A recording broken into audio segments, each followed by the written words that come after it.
Back in the 2010s, creepypastas were all the rage.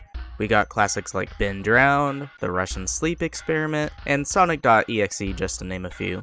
These stories had varying degrees of quality, to say the least. However, if there was a sort of mascot for this era of internet horror, I believe that title should go without question to the Slenderman. Back in 2009, the user Eric Newson, also known as Victor Surge, would post a set of images with brief descriptions on a paranormal image contest on the Something Awful forums. The rest is history. We got ARGs, movies, and what I'm personally interested in, video games. There were a lot of Slenderman inspired video games that were instrumental in popularizing the character with the rise of the YouTube Let's Play. We had people Let's Playing Slender the 8 Pages. Whoa. Whoa! What the hell is that? Slenderman's Shadow. Anything, please do something. Grandfather clock. Don't tell me that's actually an item. And Slender the Arrival. Came from? Maybe go back to the start again. In that one building. Just to name a few. However, one platform I often see neglected in the Slenderman inspired game genre is Roblox. Today, we'll be taking a look at a few Slenderman games that I think are worth replaying on the platform if you want a blast of nostalgia from the 2010s creepypasta era. With all that out of the way, let's start collecting those pages. Sanatorium was created by Depella, I probably butchered that, I'm sorry, and is a remake of the Slenderman shadow map of the same name. The game has many additions from the original, such as character customization, a level system, and player upgrades. Unfortunately, your progress does not save between play sessions, most likely because this game has not received any updates since 2021, and the creator even acknowledges this in the description. If you played Sanatorium from Slenderman's Shadow, you have played this game. I think even the page locations are the same. If you have not played Sanatorium, the goal is to collect 8 pages while avoiding the Slenderman. With each page you obtain, the Slenderman becomes more aggressive.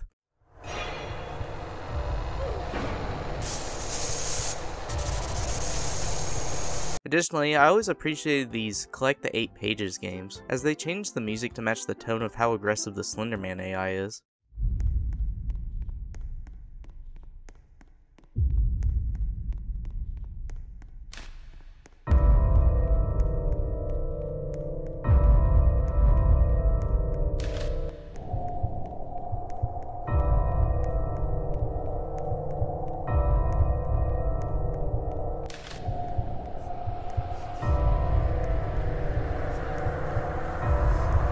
Maybe this is just a placebo effect, but I think the Slenderman's AI in the Roblox version seems to be less aggressive towards the player, unlike the Slenderman's Shadow version.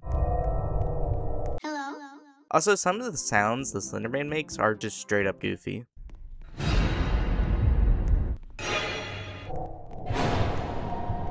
Also, with this being an older Roblox game, the lighting engine has completely changed since then, and you can see in the older recording of what the game used to look like. Also, if you get stuck trying to find one of the pages you missed, you can actually find this key in the laundry room that opens this door, which leads into a room with a page on the ground that tells you the next page location. Overall, it is a decent remake of the Slenderman Shadow map, but I would just recommend playing the original game instead. It's free on the creator's website, and you get an additional 8 maps, not including Sanatorium in it, which is objectively the best way to play this game.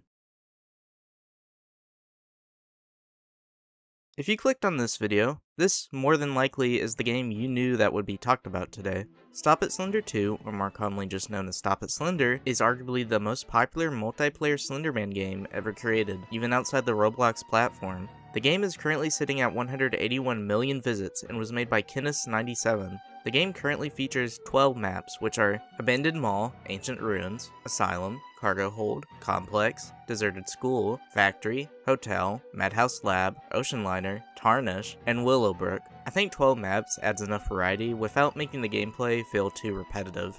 Despite this, I often struggled to get a server with 4 or more players in it due to this game not having a huge player base like it once had. As of writing the script, Stop at Slender only has 9 active players. A bit sad to see one of Roblox's classic games have such a small player count, but I guess kids have moved on to 99 Nights in the Forest, Fish It, and still a brain rot instead. Anyways, enough rambling, let's talk about gameplay. Stop at Slender gameplay wise is pretty basic on the surface, as one person is picked to be the Slenderman and tries to kill all the survivors before they collect collect all 8 pages and turn on all the generators. Slenderman has a couple of moves such as being able to disappear and reappear to increase his walk speed. When the Slenderman reappears, he can either be loud and let everyone in the server know where he is, or he can be quiet and he can try to sneak up and get some damage in. The Slenderman also has this other move where he can grab onto someone who's within a certain radius and hold onto them, which causes both the player and the Slenderman to play a minigame of tug-of-war with the spacebar. When playing as one of the survivors, the health bar is actually your camera battery, as when you're looking at Slenderman, he causes your battery to lose power. If your camera battery dies, you end up getting captured by the Slenderman, or in other words, dead. The game, atmosphere-wise, actually holds up very well. The lighting and sound design are still very well done.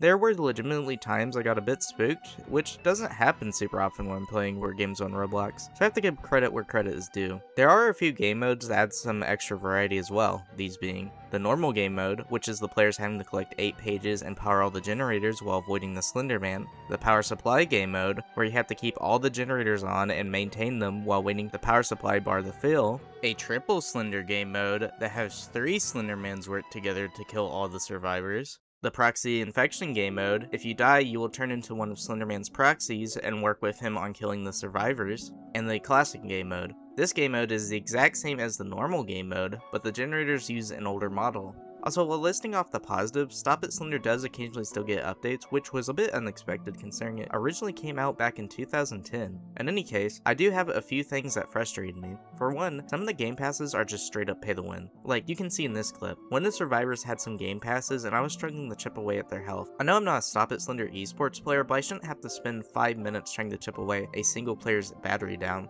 Also, this game has a loot box mechanic, so make of that what you will. But hey, premium users get a loot box every 20 hours, so I'm not going to complain about it too much. Plus, I understand the developer has to make money somehow. Stop It Slender also has a lot of badges for those of you who are interested in collecting those. I think Stop It Slender is worth a try, but the pay to win game passes really left a sour taste in my mouth. Slendytubbies was developed by Bloxyware. This game is if you mix Slenderman with Teletubbies, which is apparently a children's British TV show. Similar to Sanatorium, this game is a remake of a game of the same name.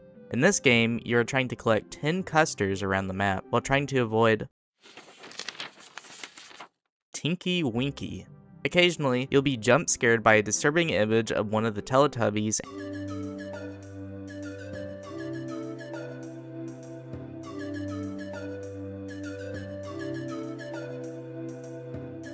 and if Tinky Winky catches up to you, he will start spazzing out around you. Oh, also, this yellow guy is a piece of garbage. This game has 3 difficulties, which the only change as far as I can tell is the time of day, with the night difficulty being quite hard to see anything but a few meters in front of you. Also, there is a multiplayer side mode where you can work together to collect the custards, or you can have one person be Tinky Winky and have to avoid them while collecting the custards. On the surface, there's not a lot of content, but I don't think this is the kind of game that needed to be fleshed out with content to begin with, as it doesn't overstay its welcome nor feel too short. You can probably experience everything this game has to offer in 45 minutes. Slendytubbies is very faithful to the original game, so if you want a blast of nostalgia or just want to try the game out, I would actually recommend playing the Roblox version. As an honorable mention, Survive the Killers in Area 51 is a fun game with surprisingly a lot of content. While technically this game is not a Slender game, it does have Slenderman in it, so make of that what you will. Survive the Killers in Area 51 is definitely one of my guilty pleasures on Roblox, as I will be the first to admit it does not look great on the surface and might be overlooked with all the slop that is on this website. But just give it a try and you might enjoy it. I don't know, I can't force you to like it. I'm not going to talk too much about this game because it could be its own video. We covered 3 Slenderman games today. I hope you guys enjoyed the video, and thank you for all the support on the last video, as I have not made a proper video on this channel in 2 years, so I wasn't sure how it was going to be received. So again, I want to say thank you all. I'm going to try and get one more video out before the new year, but plans change. So if I do not upload until then, see you in 2026.